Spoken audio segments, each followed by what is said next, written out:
இந்த செய்தியை உங்களுக்காக வழங்குவது அருண் மசாலா.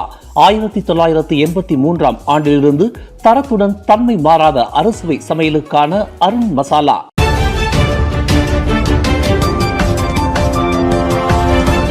வணக்கம். திசைகளின் ஒரு மணி செய்திகள். பிரதமர் டத்தோஸ்ரீ அன்வாரின் இந்தியா பயணம் பொருளாதார உறவுகளை வலுப்படுத்தும். பிரதமர் டத்தோஸ்ரீ அன்வார் இப்ராஹிம் வரும் ஆகஸ்ட் 19, 20 ஆகிய தேதிகளில் இந்தியாவிற்கு அதிகாரத்துவ பயணத்தை மேற்கொள்கிறார். பிரதமரின் இந்த முதலாவது அதிகாரத்துவ பயணம் மலேசியாவிற்கும் இந்தியாவிற்கும் இடையிலான நீண்டகால உறவையும் ஒத்துழைப்பையும் வலுப்படுத்தும் வகையில் அமையும் என்று எதிர்பார்க்கப்படுகின்றது. குறிப்பாக இரு நாடுகளும் பொருளாதார உறவுகளிலும் கூட்டு முயற்சிகளிலும் கவனம் செலுத்தும் என்று எதிர்பார்க்கப்படுவதாக தொழில் முனைவோர் மற்றும் கூட்டுறவு மேம்பாட்டுத்துறை அமைச்சர் டத்தோர் ஆர் ரமணன் தெரிவித்தார். பிரதமர் டத்தோஸ்ரீ அன்வாருக்கும் இந்திய பிரதமர் நரேந்திர மோடிக்கும் இடையிலான நெருக்கமான உறவை மேற்கோள் காட்டிய டத்தோர் ரமணன், பிரதமரின் இந்திய பயணம் சாத்தியமான விளைவுகளை ஏற்படுத்தும் என்று நம்பிக்கை தெரிவித்தார். மலேசியாவுடன் இந்தியா நீண்டகால ஒத்துழைப்பை கொண்டுள்ளதால் இந்த உறவின் முக்கிய அம்சம் இரு நாடுகளுக்கு இடையிலான கூட்டு முயற்சிகளாகும். இந்த உறவு மற்றும் ஒத்துழைப்பு மூலம் டத்தோஸ்ரீ அன்வார் மலேசியாவிற்கு பொருளாதார ரீதியாக மிக சிறந்த ஒன்றை உருவாக்க முடியும் என்று டத்தோர் ரமணன் குறிப்பிட்டார். ஒரு மாற்றுத்திறனாளியான இ-ஹெயிலிங் வாகன ஓட்டுநரை தாக்கியதாக கூறப்படும் அரச பேராளர் ஒருவரின் போலீஸ் மெய்காவலர் மீது ஒழுங்கு நடவடிக்கை எடுக்கப்பட்டு விட்டதாக போலீஸ் படைத்தலைவர் தான் ஸ்ரீ ரசருடின் ஹுசேன் தெரிவித்தார். கடந்த மே 28 கோலாலம்பூரில் ஒரு ஹோட்டலின் வரவேற்பு அறையில் நிகழ்ந்ததாக கூறப்படும் இச்சம்பவம் தொடர்பில் புக்கிட் அமான் போலீஸ் தலைமையகத்தின் நேர்மை மற்றும் ஒழுங்கு பிரிவினால் சம்பந்தப்பட்ட போலீஸ் மெய்காவலருக்கு எதிராக நடவடிக்கை எடுக்கப்பட்டுள்ளதாக ஐஜிபி விளக்கினார். இந்த தாக்குதல் சம்பவம் தொடர்பாக மேற்கொண்ட விசாரணை தேவை என்று கடந்த ஜூலை 22 சட்டத்துறை அலுவலகம் உத்தரவு பிறப்பித்ததை தொடர்ந்து அவ்விலாக்காவிடம் மீண்டும் விசாரணை அறிக்கை சமர்ப்பிக்கப்பட்டதாக தான் ஸ்ரீ ரசருடின் விளக்கினார். ஆங் இங் கியோங் என்ற அந்த மாற்றுத்திறனாளி தாக்கப்பட்ட சம்பவத்தில் போலீஸ் துறை நடவடிக்கை எடுக்காதது ஏன் என்று நேற்று நடைபெற்ற செய்தியாளர்கள் கூட்டத்தில் வழக்கறிஞர் என் சுரேந்திரன் கேள்வி எழுப்பியிருப்பது தொடர்பில் ஐஜிபி எதிர்வினையாற்றினார். நாளை மறுநாள் சனிக்கிழமை நடைபெறவிருக்கும் கிளாந்தான் குவாமுசாங் நாடாளுமன்ற தொகுதிக்கு உட்பட்ட நுங்கிரி சட்டமன்ற தொகுதி இடைத்தேர்தலில் பரிகாத்தான் நேஷனல் வெற்றி பெறும் என்று அதன் தலைவர் தான் ஸ்ரீ முஹிடின் யாசின் நம்பிக்கை தெரிவித்துள்ளார்.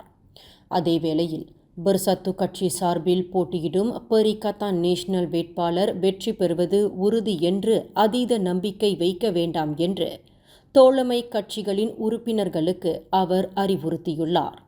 இந்த இடைத்தேர்தலில் பரிசான் நேஷனலுக்கும் பரிகாத்தான் நேஷனலுக்கும் நேரடி போட்டி ஏற்பட்டுள்ளது.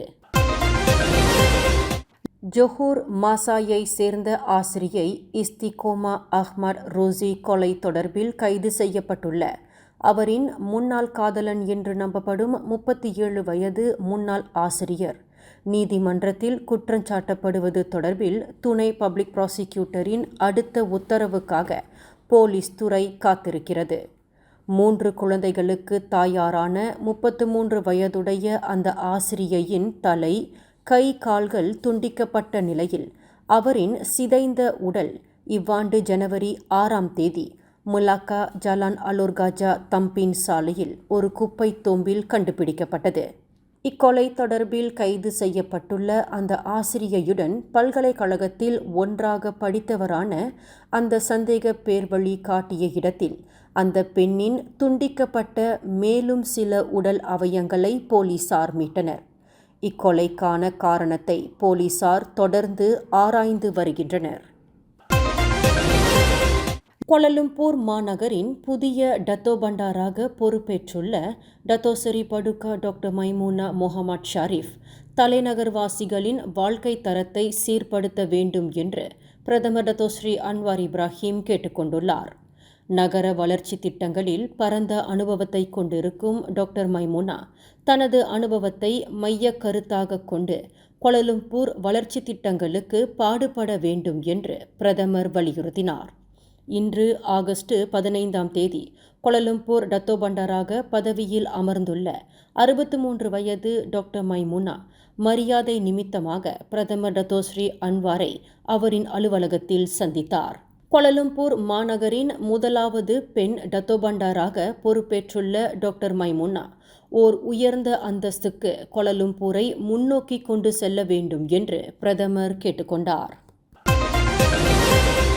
கடந்த 7 ஆண்டுகளுக்கு முன்பு பட்டாலிஞ்சையாவில் மர்மமான முறையில் காணாமல் போன பாதிரியர் ரைமன் கோ சம்பந்தப்பட்ட போலீசாரின் புலன் விசாரணையின் இரகசிய ஆவணத்தை அவரின் மனைவியிடம் ஒப்படைக்குமாறு கோலாலம்பூர் உயர் நீதிமன்றம் இன்று உத்தரவிட்டது. போலீசாரின் அந்த புலன் விசாரணை அறிக்கையின் உள்ளடக்கம் மிக இரகசியமானது என்று போலீஸ் துறையால் வகைப்படுத்தப்பட்ட போதிலும் அதன் உள்ளடக்கத்தை அந்த பாதிரியாரின் மனைவி சுசானா லியூ அறிந்து கொள்வதற்கு தகுதி பெற்றுள்ளார் என்று நீதிபதி சு தியாங்ஜோ தமது தீர்ப்பில் தெரிவித்தார். 69 வயதான பாதிரியார் ரேமன் கோ கடத்தப்பட்டதாக கூறப்பட்டுள்ள வேளையில் அவரை பற்றி புலன் விசாரணை செய்வதற்கு அமைக்கப்பட்ட சிறப்பு போலீஸ் விசாரணை குழு அந்த பாதிரியார் காணாமல் போனதில் புதைந்து கிடக்கும் விவரங்கள் இரகசியமானது என்று வகைப்படுத்தியுள்ளது. அந்த அறிக்கை ஏன் இரகசியமானது என்பதற்கான வலுவான காரணங்களை கூறுவதற்கு அரசாங்கம் தவறிவிட்டதாக நீதிபதி சு தியாங்ஜோ தமது தீர்ப்பில் தெரிவித்தார். சரவா பிந்துலு ஜலான் பசிசேர் பிந்துலு மீரியில் உள்ள செமலாஜு தொழிற்பேட்டை பகுதியில் அணுவியல் பாட்டம் ரியாக்டர் கொள்கலனில் ஏற்பட்ட தீ விபத்தில் 10 பேர் காயமுற்றனர். நேற்று புதன்கிழமை மாலை 6 மணியளவில் நிகழ்ந்த இந்த சம்பவத்தில் 4 கடுமையான தீக்காயங்களுக்கு ஆளாகி மருத்துவமனையில் சேர்க்கப்பட்டுள்ளனர். அத்தொழிற்சாலையில் பலத்த வெடி சத்தங்களுடன் வானை முட்டும் தீ கொழுந்துவிட்டு எரியும் காட்சிகளை கொண்ட காணொளிகள் சமூக வலைதளங்களில் பரவலாக பகிரப்பட்டு வருகின்றன. இந்த செய்தியை உங்களுக்காக வழங்கியது அருண் மசாலா. 1983ஆம் ஆண்டிலிருந்து தரத்துடன் தன்மை மாறாத அறுசுவை சமையலுக்கு அருண் மசாலா. மேலும் செய்திகளை தெரிந்து கொள்ள கீழே இருக்கும் பெல் பட்டனை அழுத்துங்கள். உங்கள் மகிழ்ச்சியை வெளிப்படுத்த லைக் மற்றும் ஷேர் செய்யுங்கள். தொடர்ந்து திசைகளோடு இணைந்திருக்க சப்ஸ்கிரைப் செய்யுங்கள்.